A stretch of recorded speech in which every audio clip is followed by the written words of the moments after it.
Hello, everyone. Welcome to our In Learning Partnership Fall into DigCit Week live stream. I am so excited to have everyone here. As a former school librarian, Digital Citizenship Week was always a week that I promoted very strongly in my schools and worked with librarians to really work with those skills with the kids. And I am thrilled to introduce one of those fellow librarians, Kristin Patrick. Hi, Kristin.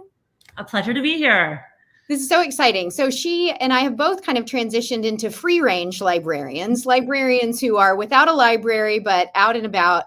She is a blended learning coach for Noblesville Schools right here in Noblesville, Indiana.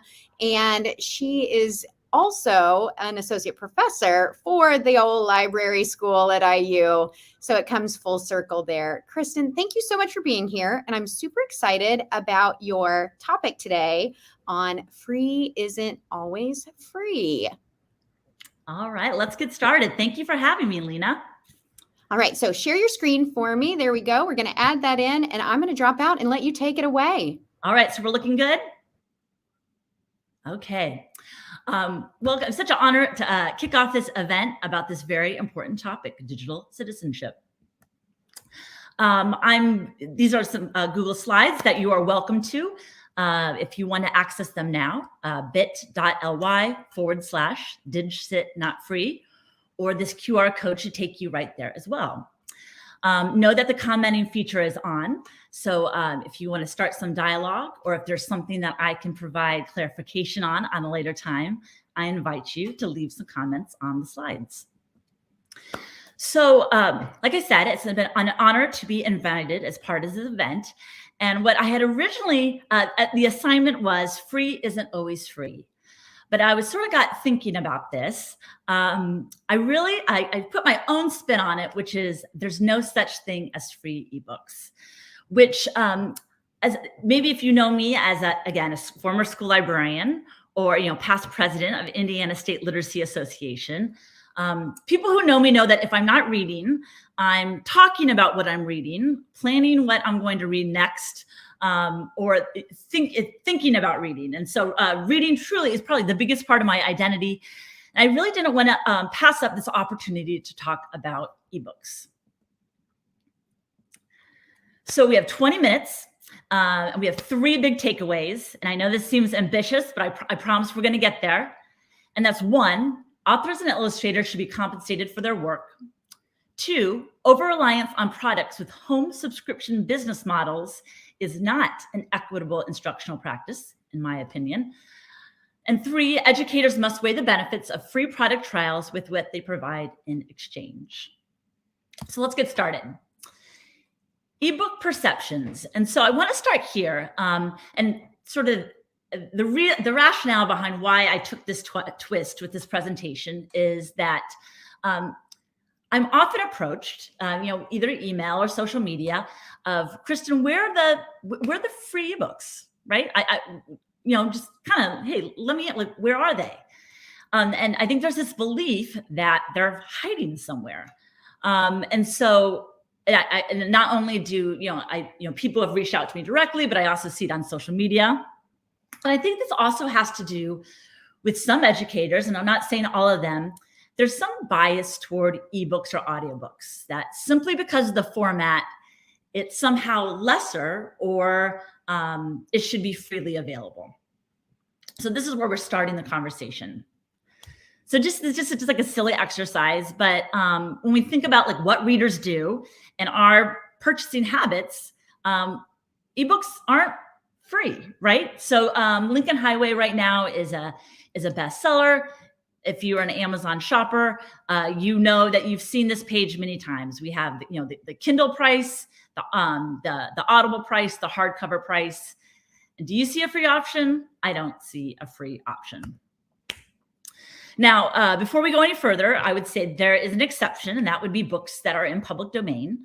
And most closely, we think of those books, or Project Gutenberg is probably where we're most likely access these, but there's a number of other avenues as well, either through iBooks or Kindles. But chances are you want books that kids actually want to read. And so this actually reminds me of a funny story where years ago, I was walking through a middle school in Noblesville, And I saw there's some kids, they were reading Treasure Island on their devices. And I said to the, tell me more about, and they were reading it through Project Gutenberg. And they said, oh, Project, it's like books in public domain. It's like, they're just really old and no one cares about them anymore. Well, oh my goodness, what would I have given to have recorded that moment, because those students kind of nailed it, right? That ultimately these are books that are significant in age and now are freely available just, because of the age on these items. But chances are you're looking for books, high interest, high appeal books for your kids. So the first thing is that it's time that maybe you start, your district or your school building starts to build a digital book collection. Or as we do here in Noblesville Schools, partnering with your public library on that work. And this is great because it ultimately supports independent reading. And we know that there's robust research that supports when we give kids choice and when they get to choose what they read and when they read, when they become voluminous, passionate readers. Ultimately, where I work in Noblesville Schools, we think of our digital book collection as an extension to our classroom and school libraries. And what's really nice about this is that you collect the titles as desired, as they meet curricular goals, as requested by your students, as requested by teachers. Now, there's one big drawback to this is that it doesn't support multi-user access. And so if you're looking to build or acquire books for book clubs, literature circles, whole class novel studies, you're going to need to investigate a digital collection that supports multi-user access. Now, with this, you sort of have a ready-to-go collection, and this might be, without. So that can be a good thing or a bad thing, right? Depending on if you have the personnel to do that work, to do the curation or collection development, but also you might not have much control over titles. So both are great options. I know that Andrea Brinker is going to present later this afternoon, and we'll talk more on this. But know that this is an investment that your building or your school district makes, and again, to support your readers and your curricular goals around English language arts. Now, I know some of you are thinking, what about Hoopla? Now, I too am a Hoopla fan. It's something where the access is provided through the public library, but know that the public library is paying per download. Those aren't just simply books that are free available for everyone. That's something that a service that the public library provides for their communities. So they're not free, and do know that the selection is somewhat limited based on, as we get into copyright and licensing and how publishers choose to distribute their materials. So what does this all have to do with digital citizenship? Because a lot of people hear all of this and they say, I'll just make my own. And so my answer to that is not just a no, but probably a hard no when it comes to making our own ebooks and audiobooks. Number one, how can we expect our students to practice positive digital citizenship if we aren't modeling these skills and habits ourselves? So the temptation, again, being that we scan an ebook, right, and make it available, or maybe that we take our laptop and a microphone and we go, record Hatchet, right, in our garage. But two big thoughts. One, while in some of these cases we could argue fair use, kids deserve ebooks with robust accessibility features. So I think we need to stop this argument, right? Print versus digital, and acknowledge that both of them have advantages. One of the big advantages of ebooks is being accessibility. The idea that students can enlarge the text, they can change the contrast, read aloud features, annotation, they can mark up the text. And knowing that these features aren't essential for some, maybe who are low vision or blind, or maybe hearing impairments, or maybe cognitive challenges, but these are features that everyone can benefit from.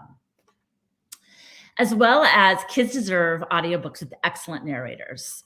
So I also hear the temptation, and this is a sort of a pushback of that, people figure that they'll just make their own audiobooks. Now with so much technology available to us, free recording tools, the temptation is there.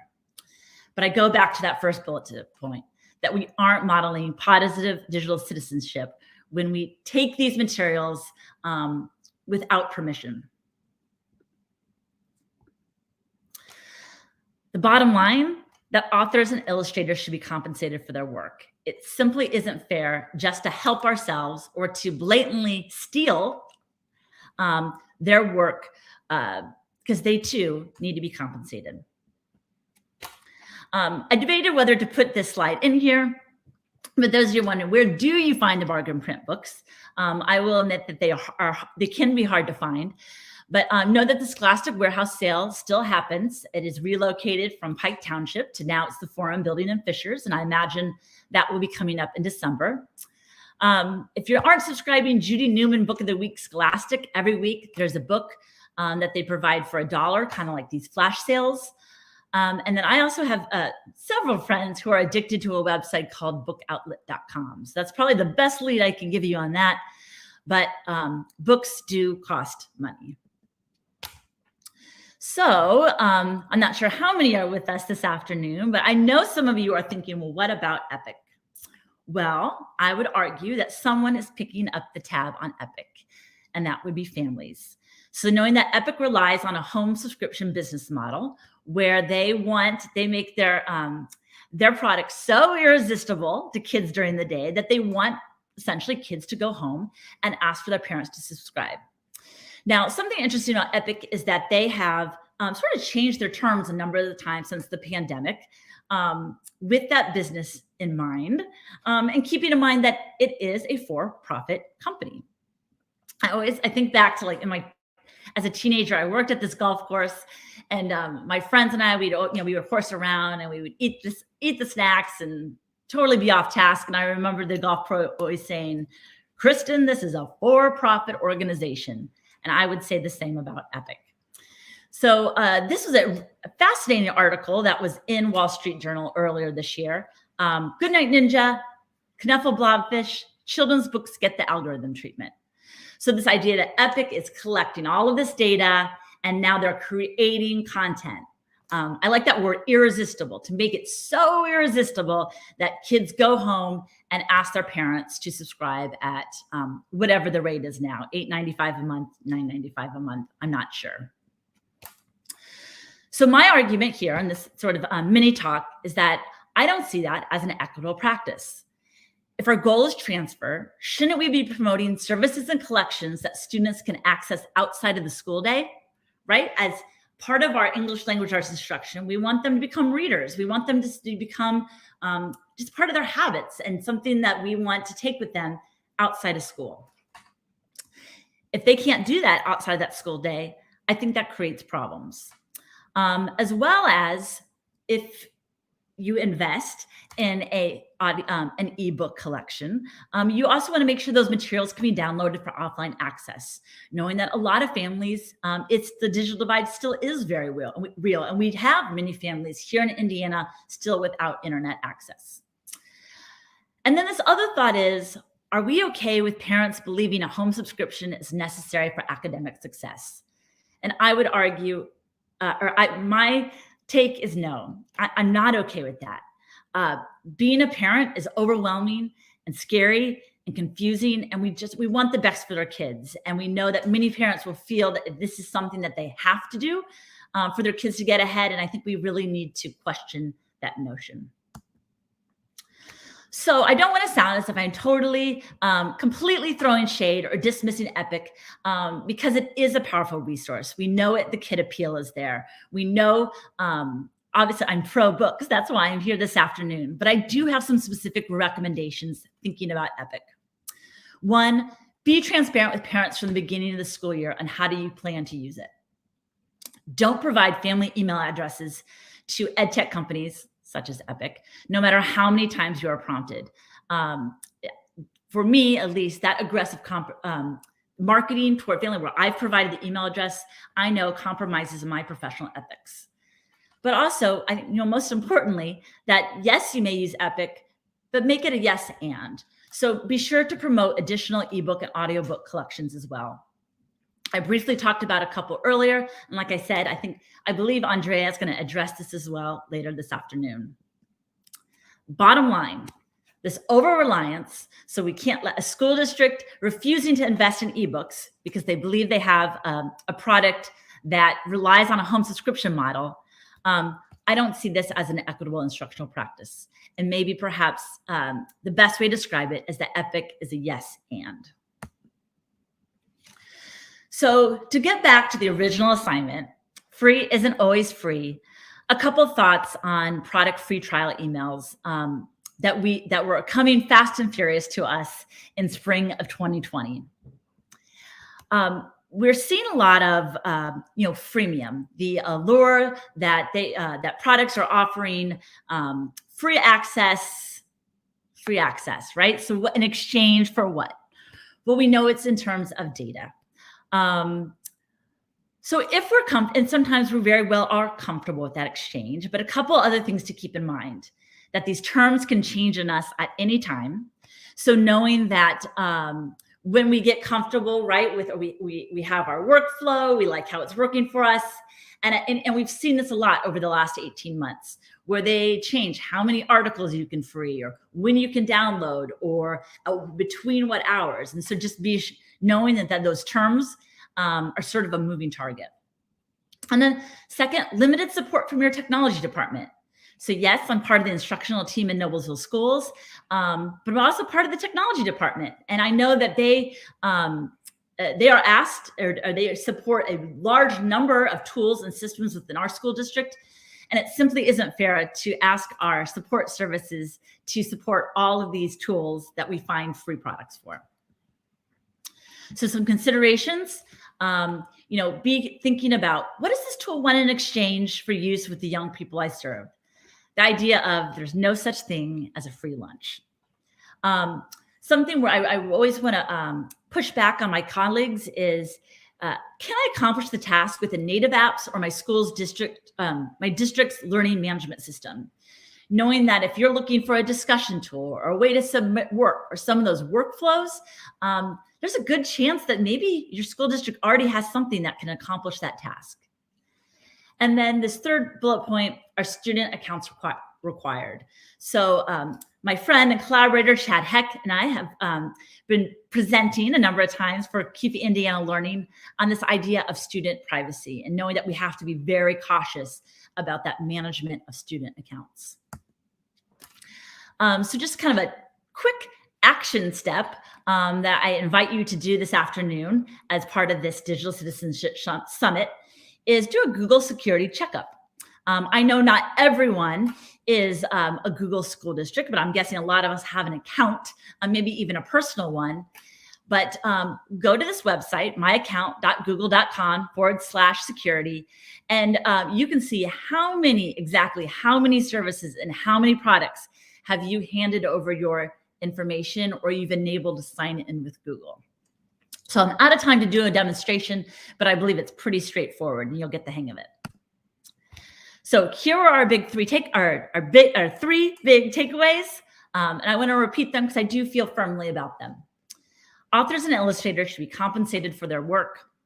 Number 2, over-reliance on products with home subscription models is not an equitable instructional practice. And 3, educators must weigh the benefits of pre-product trials with what they provide in exchange. Thank you so much for having me. Like I said, these slides, leave comments. We can start a dialogue, or I can provide clarification on something that maybe I went through a little too fast. Here's my Twitter, ChrisMarley12. And I just created a website. So that was my project last week, chrismarleypatrick.com. Chad Heck and I will be presenting next Thursday, making data privacy promises you can keep. But until then, we have an awesome lineup for this afternoon. Kyle Klein is always so fun, so entertaining. And I know he's going to drop some serious knowledge at 1:30 with Leave a Footprint Worth Following. Thank you, Kristin. That is just so much information in 20 minutes. I couldn't believe it. It was really fascinating. Diana Gill was sharing so much truth being shared already. I love that. Like the first 5 minutes, we had some really big props for accessibility tools benefiting all of our learners. I just loved seeing everyone out there. Joe Cox is sharing that transparency with families is so important. Some really great takeaways from what you were sharing. And I just couldn't be more thrilled to have you open up our live summit here from the In-Learning Partnership and on Digital Citizenship Week. Thank you, Kristin. Can I do a long distance high five? Absolutely. And you know, I'm a stickler about time. My colleagues know it. Give me a start. I always start on time and end on time. You did great. You did great. And Kyle Klein is coming up at 1:30. Go grab a snack, get a drink, and we'll see you back here in just a few minutes.